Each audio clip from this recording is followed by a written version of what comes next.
Hoş geldin. Nasılsın? Nasılsın? İyisin.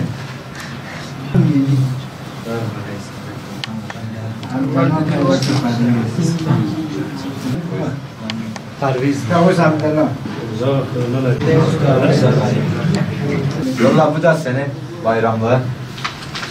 İdani ya te'idani. İyi mübarek. Maşallah. Maşallah. Seni tebrik ederiz.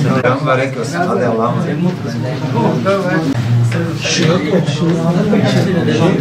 Faridullah Akhtargul, Ahmed Yunus Mircan, Rahmatullah, Nurcan, Mehmetcan.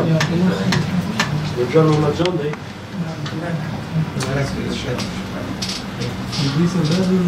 Mübarek olsun. Bayramınız mübarek olsun. Mübarek ve idaten. Bayrama 2 gün kalmış. Buradaki daha önce tespit edilen mağdur aileleri ofisimize çağırdık. Burada şu anda işlemleri yapılıyor. Umut Kervanı'nın hayırseverlerinin göndermiş olduğu nakdi yardımları şu anda bayramda ihtiyaçlarını karşılamak üzere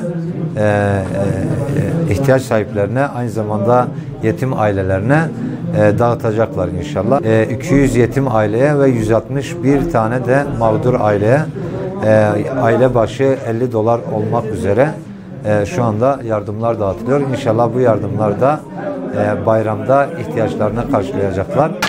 İdam mübarek be. Ehsanullah Abdülnebi, Mehmet Adil Gül Ağa. İslam mübarek.